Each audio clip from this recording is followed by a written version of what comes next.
আয়াত ১১৩ وَجَاءَ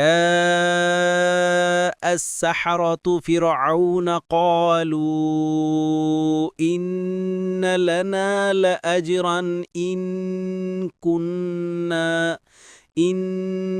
كُنَّا نَحْنُ الْغَالِبِينَ।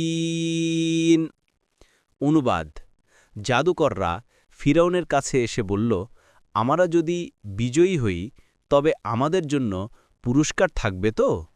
তাফসীর: ফিরআউনের জাদুকররা প্রথমে এসেই মজুরি নিয়ে দরকষাকষি করতে শুরু করল। তার কারণ, যারা ভ্রান্তবাদী, পার্থিব লাভই হল তাদের মুখ্য। কাজেই যে কোনো কাজ করার পূর্বে তাদের সামনে থাকে বিনিময় কিংবা লাভের প্রশ্ন।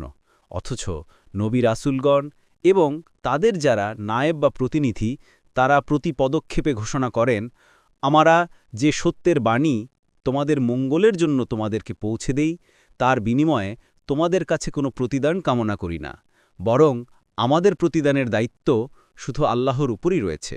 সূরা আশ-শুআরা ১০৯, ১২৭, ১৪৫, ১৬৪, ১৮০। ফিরআউন তাদেরকে বলল, তোমরা পারিশ্রমিক চাইছ, আমি পারিশ্রমিক তো দেবই, আর তার সঙ্গে সঙ্গে তোমাদেরকে শাহী দরবারের ঘনিষ্ঠদের অন্তর্ভুক্ত করে নেব।